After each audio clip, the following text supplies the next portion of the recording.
Well, good morning, Good Reagan. morning. Hi, everybody. I'm Jessica Hallgren, Women's Groups Pastor here at Beltway, and with me today I have Reagan Berry. Reagan, can you introduce yourself and tell Sure. us a little bit about you? Sure. My name is Reagan Berry. I am the principal at Wylie High School.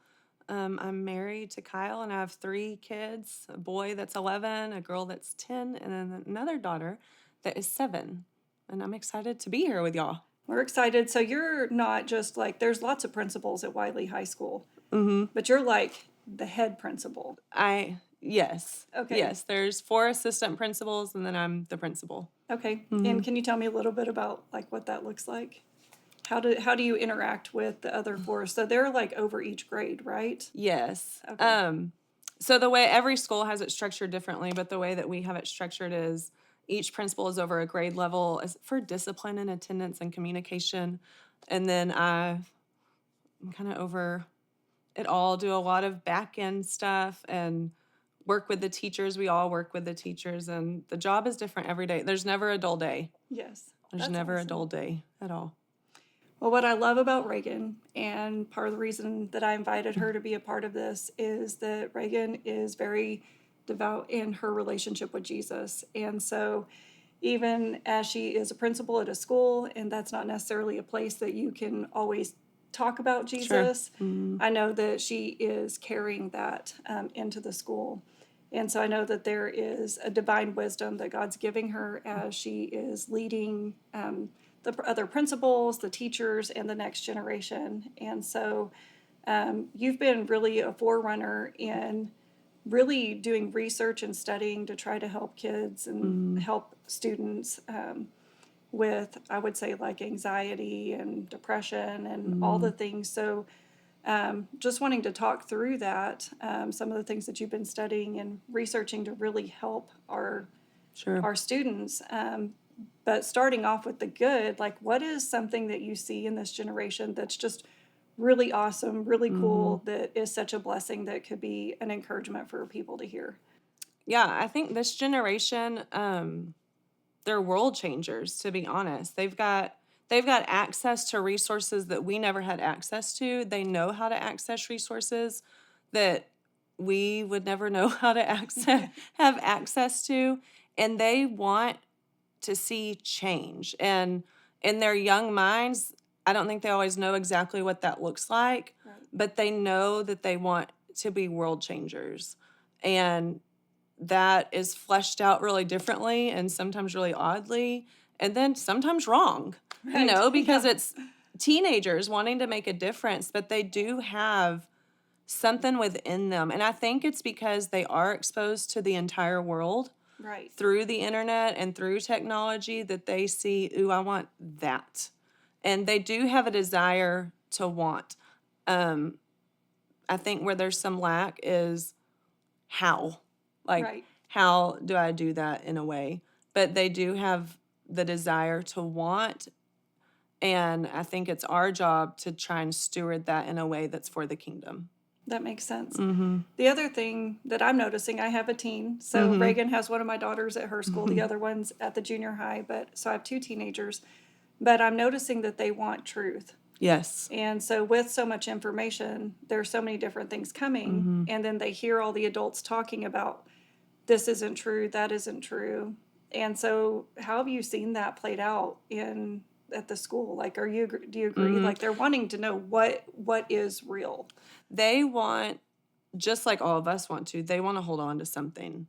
And that's what, if you ask me, what am I seeing in teenagers, but especially in teenage girls that can be heartbreaking, is they're grabbing onto the wrong truth. They're claiming something as true that's not true. And they have information and ideas and words coming at them constantly, and they're having to pick and choose. And if they don't have any guidance or any sort of compass of what is truth, that's where the heartbreak comes in whenever we watch. And that's been the same for every generation. It's just the influx of information and the influx of words that are coming at them. Right. And so what if you could just give an example of one thing, what would that look like for the girls that you see that's really kind of pulling them off? Is there something specific? I mean, I think the overwhelming question is, am I valuable? And where is my value? And that's what we see in girls that are floundering.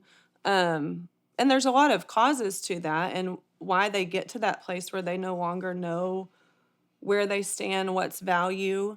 But that's where I would see it is girls that are picking up, and we're talking about young ladies here, and it's Right. true for all humans. Yes. But for these purposes, I mean, I've had girls in my office and teared up with them just telling them, this is not where your worth is. Your worth is not in this piece of paper or that boyfriend. And it's the same conversations we've had for years. Again, it's just magnified because of Right. what they're exposed to. Right, because they're looking at things and they have this ideal in their mind of what it should look like, and even everything we see on social media or whatever, we know as adults, it's not necessarily all real, that you can Right. put anything on there, but they don't have enough life experience to really understand that. Right. And the heart of a woman, the heart of a young girl hasn't changed. It's the same Right. as it was 100 years ago. And so the same things that destroyed someone's heart generations ago will destroy a young girl's heart now, but it's been normalized and told to them, no, this is how life is. This is what you do. This will feed your heart, and it's still destroying hearts. Oh, I hate that. But I mean, it makes Yeah. sense that there's just new avenues to get there to destroy the heart. Mm-hmm. And so you actually been a part of taking the no phone policy, Yeah. which I know I was very much a supporter of that Yes. because so Well, I thank appreciate you. that. And I know that my kids at first were like, but I've seen a lot of fruit coming from that when they're coming home and the interactions that they're having with their friends, and it just is been so much more of a blessing. So what are you seeing? How Yeah. are you seeing that shift in the school with students? I mean, there's a definite shift. It's fun to see kids interacting with each other and having conversations. They're playing games with each other. And so that's a lot of fun to see. I mean, statistically, our failing rate has dropped. The percentage of failures has been cut in half each 6 weeks Wow. since then, just because there's a level of focus that can happen and they're able to engage. The teachers have the opportunity to engage. They're not battling for attention Right. for them. But I think if students were honest, and I do have some that write me or tell me and say, I really think it's overboard what you're doing, but it has helped and it has been nice. One of the fun things is around Christmas time, whenever all the kids get out for college, we'll have some come up to the high school and want to see teachers and want to talk to teachers. Right. And one of them was sitting actually her mom is a teacher at the school, so she was sitting in the classroom and she asked her mom, she said, why are they all playing cards? And and her mom said, because they can't have their phones. And then she said, that's really cool. It is really Cool. cool. It is a neat opportunity for them that none of them really wanted or Right. knew that they wanted. They didn't know it. They didn't know it, but it's been good for our campus overall. Yeah. I will say honestly that I've seen grades improve with my two girls. Not that they had necessarily bad, but I've seen it like majorly improve, and just the social part of it. Yeah. You can just see a difference. And so thank you Yeah. for your research and just being a forerunner in that for our kids. Well, I think I'm going to go down as the cell phone principal, which really was never my intention. My intention was data shows this is what's best for kids, and I want to Right. do what's best for kids, even if it's hard. And we've seen that. I really have never, and I've only been the head principal for 3 years, but I've never seen a change have such an impact so fast where we get feedback immediately, Right. quantitative feedback immediately on how good this is for kids. And that's my goal, is always do what's best for kids. That's right. Mm-hmm.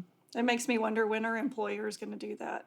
Like, you have to turn in your cell phone or keep Yeah. your cell phones put away during work. I mean, because Yeah. you can imagine how that is affecting things. Like, you do use them for work. I'm sorry, that's a side note. That Yes. has nothing to do with this. But, I mean, it can be a distraction. So I Sure. know I've been distracted by it, you know, Oh, absolutely. and like, oh, I need to clean my house. Oh, look at this for a while. And then, Yes. you know, time And goes by 10, and 15 minutes goes by. didn't get done what I wanted to get done. And Yeah. so I think, thank you. It's a Yeah. blessing.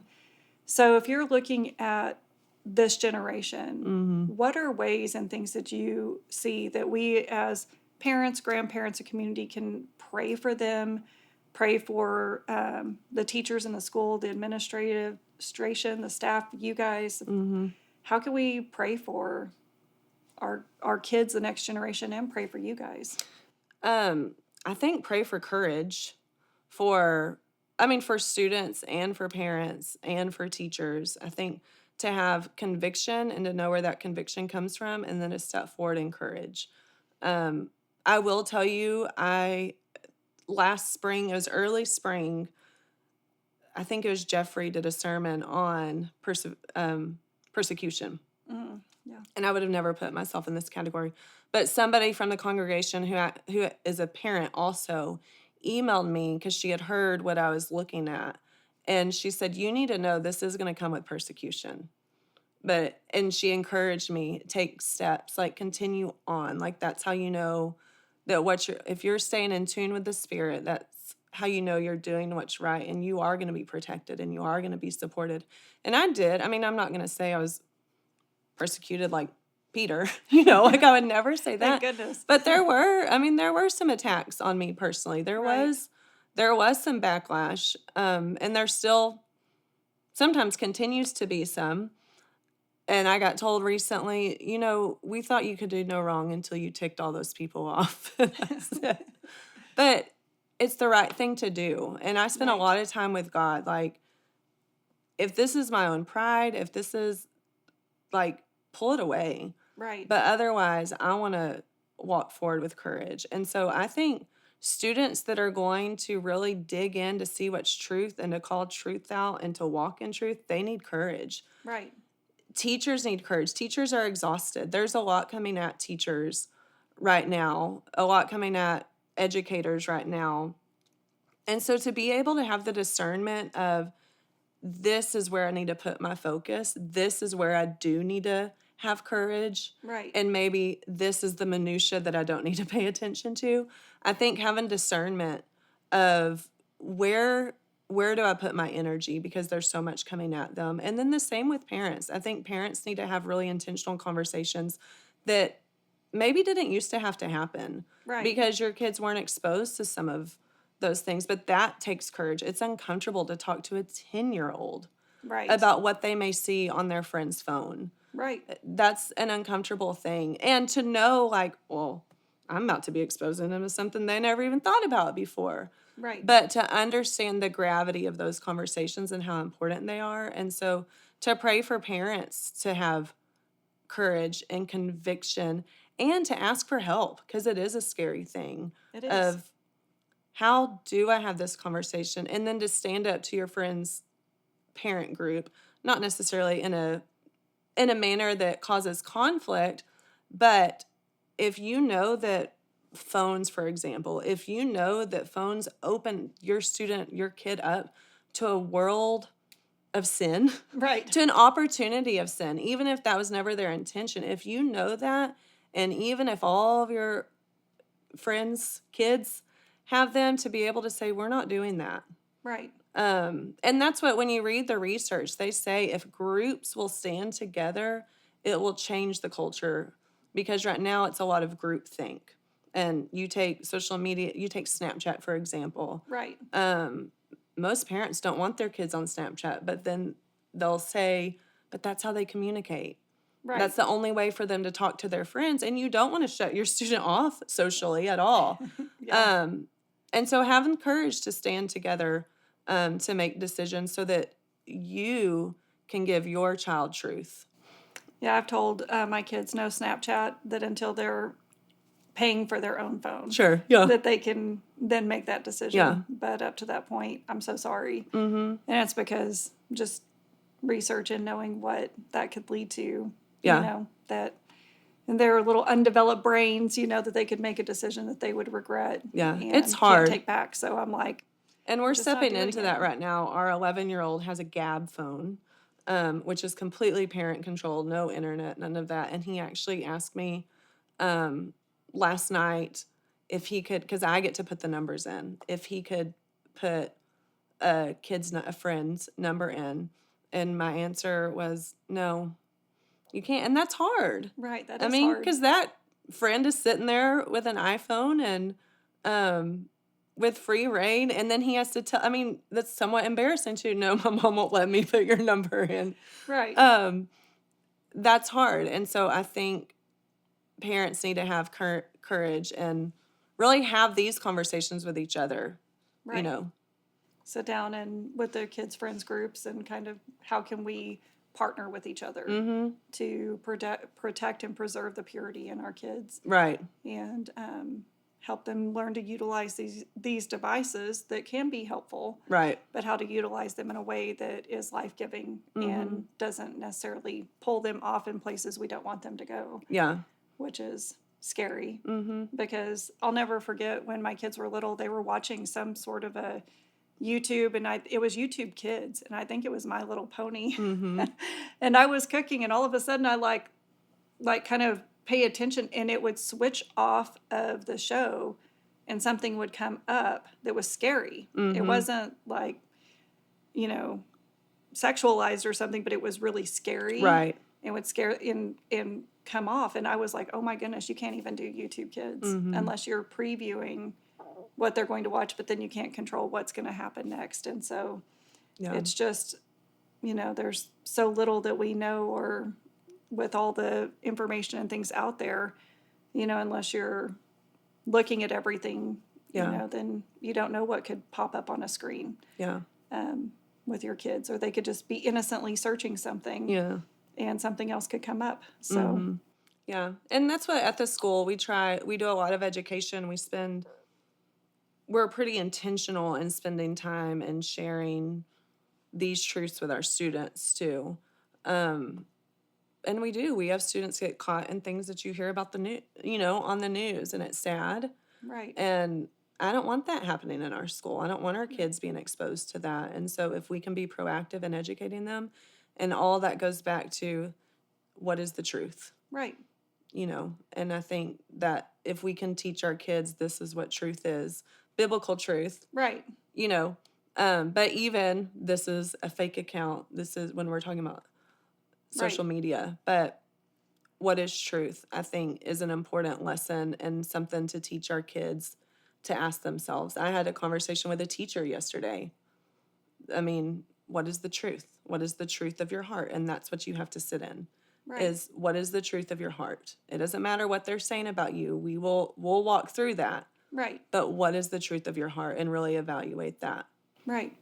And as leaders, the hard part is that when you're making a decision as a leader, that you have a bird's eye view that nobody else has.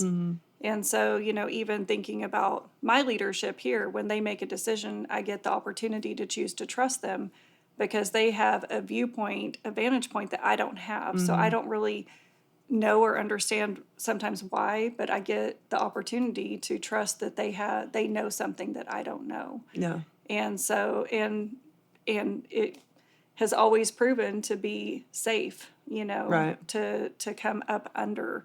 And so even thinking about with you in the position that you're in, you have a vantage point that none of us have, and that God's given to you. And so we get the opportunity to trust you and trust the authority that God's placed you in and come alongside. And so it's awesome. Thank you. Well, I appreciate that. Yeah. Thank you. I feel sometimes I have to a little bit pinch myself. Not because it's too good to be true. It is a lot of times, but like, wow. Like whenever you're just sitting in a position, like, how did God think that I was qualified to do this? Because there are days that I feel so unqualified. And I'm so grateful for the foundation that my parents gave me, and then just what God has brought me through to walk in dependence of Him whenever I don't know, Right. and to trust Him and trust His voice Yeah. and decisions. That's awesome. Yeah. Well, thank you. Thank you for having me. You're welcome. So would you pray for us? Like kind of Yeah, pray for all the things of for course. students, I'd love to. parents, everybody? Yes, I would. All right. Thanks, Reagan. Yes. Dear God, I just sit here in awe of the work that you do, of the places that you put us, of the people that you put within our reach, God, and look up at you and sometimes just wonder how you have given us this rich blessing. I'm so grateful for it. I'm so grateful for the opportunity to be at Wylie High School and to lead and to get to see families and students, Lord, and to have an opportunity to share your light and to shine your light in that school. God, I lift up our students first. God, I just pray a hand of protection over them. God, I pray that with each day that they walk in the hallways, Lord, that there's a hand of protection over them just for their physical safety, God, but also for their emotional safety. I pray that you would put people of truth in their lives, Lord. I pray for the teachers that they would walk with courage to share truth. God, I pray that you would show us how, even in a public school where we can't necessarily say your name and talk about you, but it is evident that is you that is shining through each teacher within that building, God. I pray for parents. I pray for courage. God, I pray for discernment for parents and for teachers and even for students, Lord, to discern your voice, to discern your will. I pray that truth would be exposed. I pray that you would put voices of truth all around. I thank you for the women of Beltway, God. I thank you for the gumption and the willingness to pray for the next generation and for our students and to see how you want us to carry a legacy and to pass down your truth to each generation. God, I just lift up each one of the leaders here at Beltway. I lift up the leaders within each home gathering tonight to watch. I pray, Lord, that you would give somewhat of a sense of urgency in praying for this generation and for our young girls. God, that they would know you, that they would know their worth, that they would know how beautiful you made them, God, and how intentional you made them. I just thank you for all that you do for us. I thank you for your promises. I thank you for your word, that we can go to your word and find the truth, God. And I pray that you would help us find ways to communicate that. Thank you for loving us. In your name I pray. Amen. Amen.